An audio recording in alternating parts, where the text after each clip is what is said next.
ภาษาละนาวรรณกรรมวันนี้นะครับก็จะเสนอกรรมที่มัน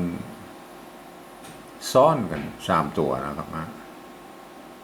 ลักษณะซ้อน3 ตัวนะจะได้พบเห็นบ่มากนักนะครับเราลองมากอยเลยนะครับกัวกรรมนี่แหละครับ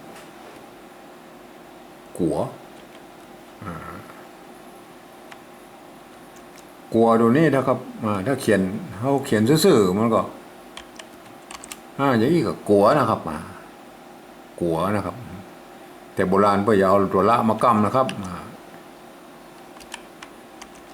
ตัวละเนี่ยครับเพื่อนเอาตัวละมากำเฉยๆนะครับแต่ต้องอ่านว่าตัวกออย่างเดียวนะครับกัวนะครับกัวจะต้องเอาตัววะนี่ไปไว้ในหลุมซ้อน3นะครับเป็น3 จันนะครับอย่างนี้นะครับกัวนะครับในสมัยโบราณเบอร์เขียนนี้นะครับกัวได้นะครับได้เขียนได้2 แบบนะครับท่านจะเอาตัวญะมาใส่ได้ญะนี่ก็คือบาลีนะครับได้บาลีนะครับแต่จะใส่บ่ใส่เหมือนกันนะครับท่านแล้วแต่นะครับแล้วแต่ชอบนะครับอันนี้ก็คือได้นะครับ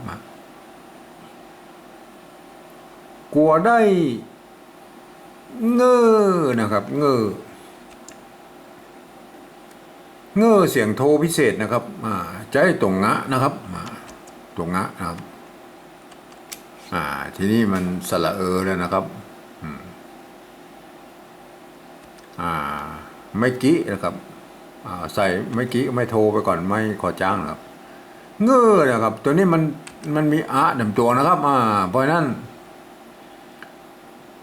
ตัวนี้มันก็จะต้องไปไว้รูปครับมันเป็นสระคนเลยเงื้อครับมันซ้อนกัน3 กัน 4 จันนะครับมันต้องเป็นลักษณะอย่างนี้นะครับเงื้อนะครับกลัวได้เงื้อพอ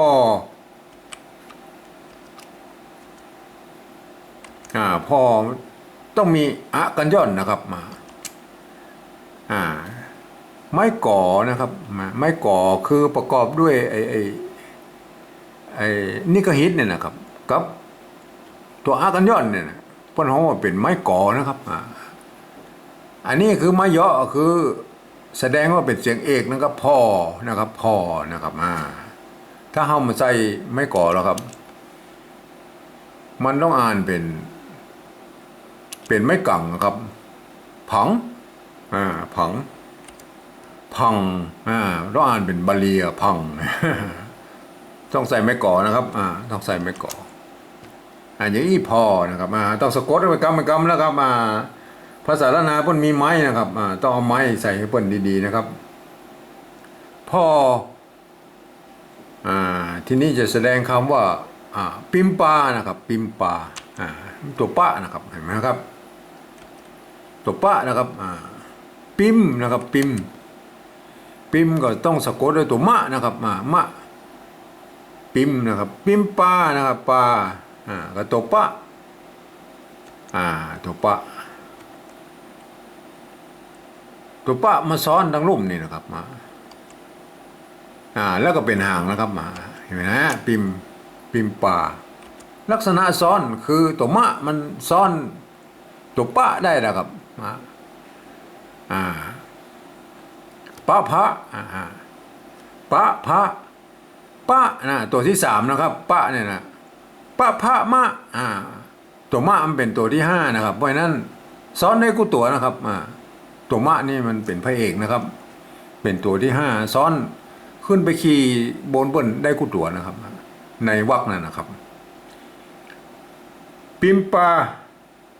ป่งปอยป่งปอยป่งปอยนะครับป่งถ้าเขาเขียนซื่อๆมันก็อย่างนี้นะครับอันนี้ก็ป่งแล้วนะครับป่งปอยแต่โบราณเปิ้นอย่างนี้นะครับโบราณเปิ้นจะเอาตัวละมากำนะครับตัวละมากำอย่างนี้นะครับอย่างนี้เห็นไหมทีนี้ป่ง ตัวงะนะครับตัวสะกดมันก็จะต้องเอาไว้ทางบนนะครับมาอย่างนี้นะครับลักษณะนี้นะครับ มันไม่ใช่สระเหมือนอันนี้นะครับเห็นไหมครับเที่ยวไว้ทางรูปนี่คือสระนะครับเห็นไหมสระนะครับ ทีนี้มันเป็นตัวสะกดนะครับตัวสะกดเอาไว้ทางบนนะครับป่งนะฮะป่งอย่างนี้นะครับจะเขียนได้สองแบบนะครับป่งนะครับ ตัวนี้ก็อ่านว่าป่งนะครับไม่ใช่โปร่งนะฮะป่งฮะโป่งป้อยนะครับป่งจะเขียนแบบไหนก็ได้นะครับแล้วแต่ชอบโป่งป้อยปล่อยปล่อยปล่อยสระมันต้องอยู่หลุมอยู่แล้วเห็นไหมปล่อยนะครับทีนี้ทีนี้ป้นโบราณเพื่อจะเอาละมากั้มครับละมากั้มกับปล่อยนะครับใส่ไม่เยอะไปก่อนเอาตัวละมากั้มอย่างนี้นะครับเห็นไหมว่าทีนี้มันมีสระแล้วครับสระมันไว้ทางข้างยังไม่ได้นะครับสระนะครับมันต้องไว้ทางลุ่มครับสระนะครับกันย้อนนะครับไว้ทางลุ่มมีครับเห็นไหมซ้อนกัน3 ชั้นนะครับปล่อยเห็นไหมครับอันนี้ปล่อยอย่างนี้กับปล่อยก็เหมือนกันนะครับเท่ากันอ่านว่าปล่อยเหมือนกันนะครับไม่ใช่ปล่อยนะครับทั้งหลังเนี่ยแต่เปิ้นนิยมเอามากั้มเขียนแต่อ่านว่าปล่อยนะครับเห็นไหมเห็นลักษณะ3 ชั้นไหมครับมันก็มีอยู่บักขี้กรรมนะครับมีบรรนักนะครับทีนี้เราก็มาปริวัติเป็นภาษาปริวัติแบบที่2ดูนะครับกัวนะครับกัว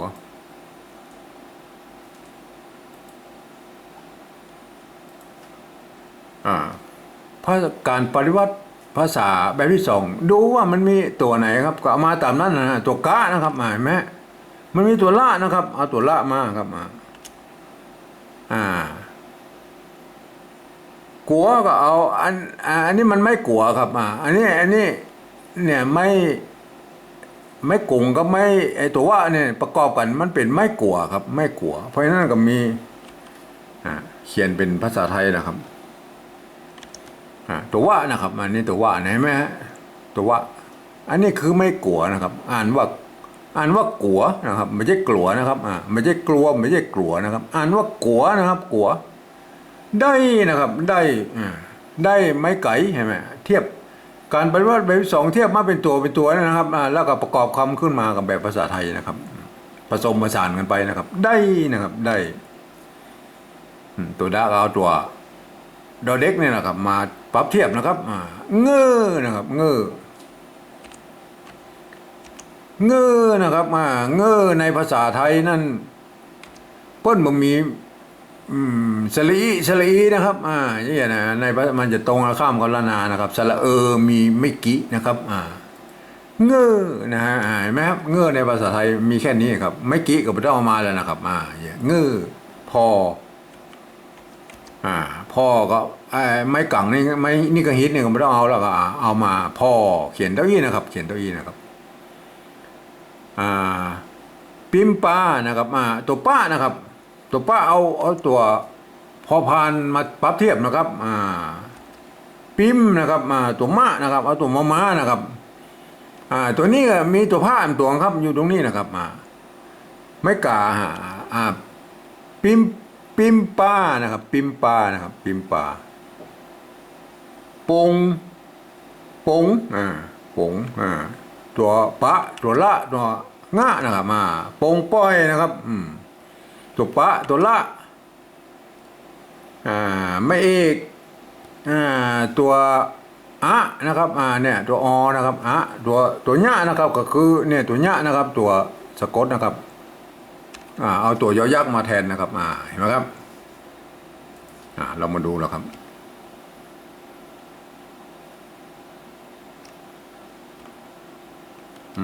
เห็นว่ายาวเหมือนกันนะครับ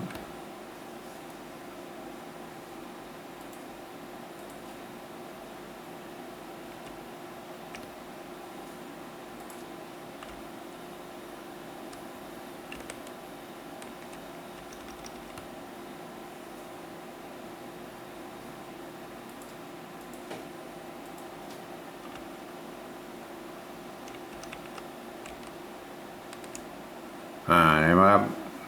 กัวได้เงื้อพอปิมปาโป่งปล่อยนะครับทีนี้เรามาปริวัติเป็นภาษาที่3แล้วนะครับการปริวัติแบบที่2นี่ก็คือปรับเทียบเป็นตัวไว้นะประกอบคำขึ้นมากับแบบ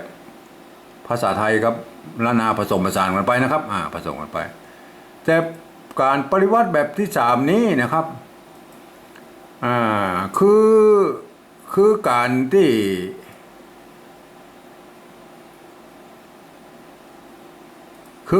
่เอาภาษาไทยนะครับ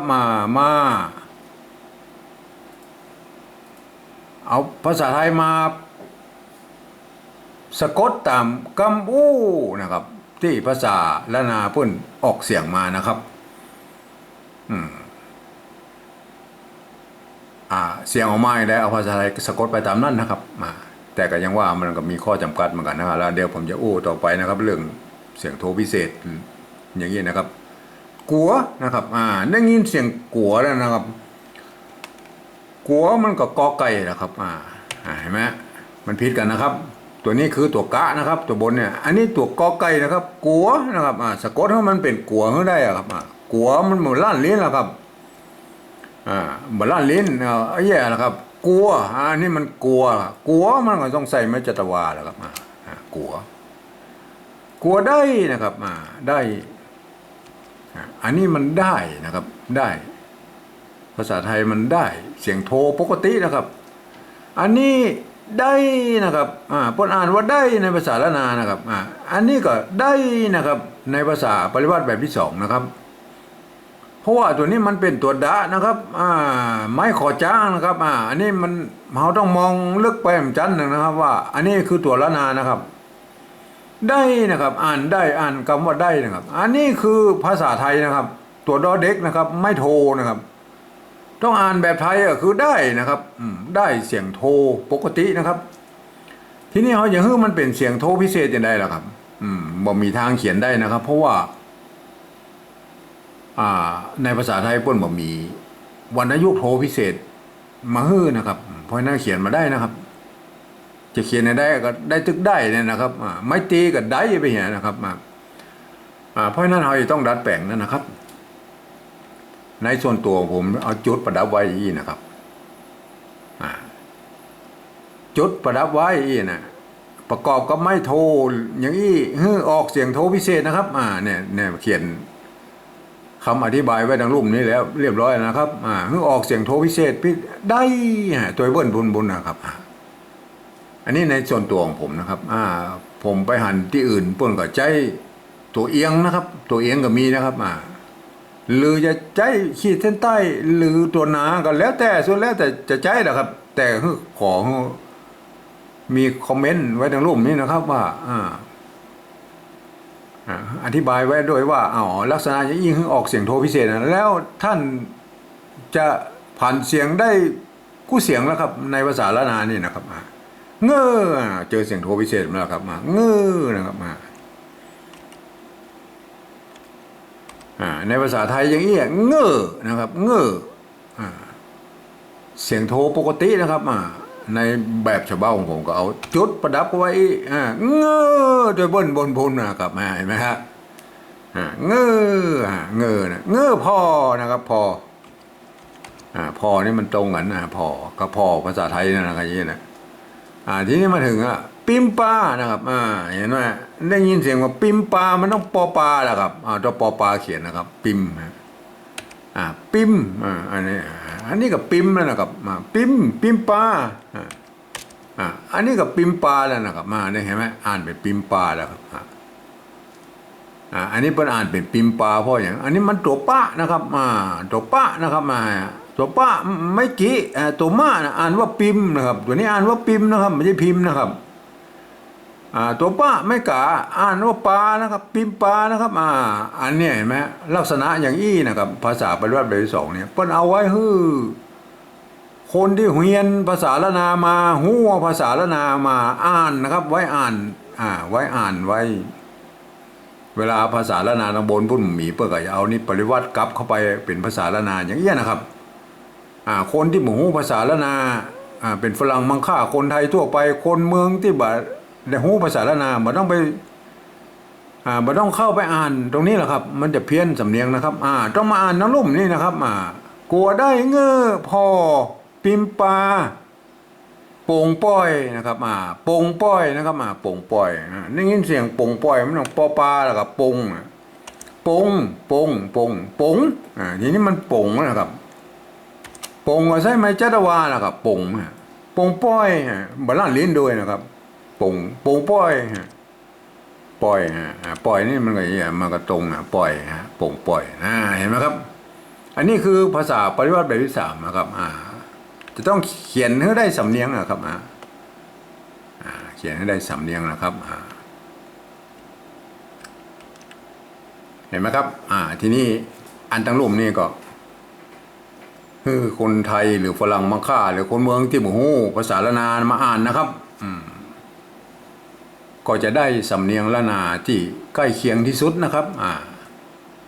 โดยมีข้อยกเว้นอยู่ว่าไอ้คำที่มีจุดอย่างอี้นะครับอ่านออกเสียงโทพิเศษนะครับไม่ใช่โทธรรมดานะครับลองอ่านแล้วนะครับสมมุติว่าเป็นฝรั่งนะครับเข้ามาอ่านสะกดไปตามภาษาไทยนะครับกัวกัวได้เสียงโทพิเศษนะครับได้เงอเสียงโทพิเศษนะครับ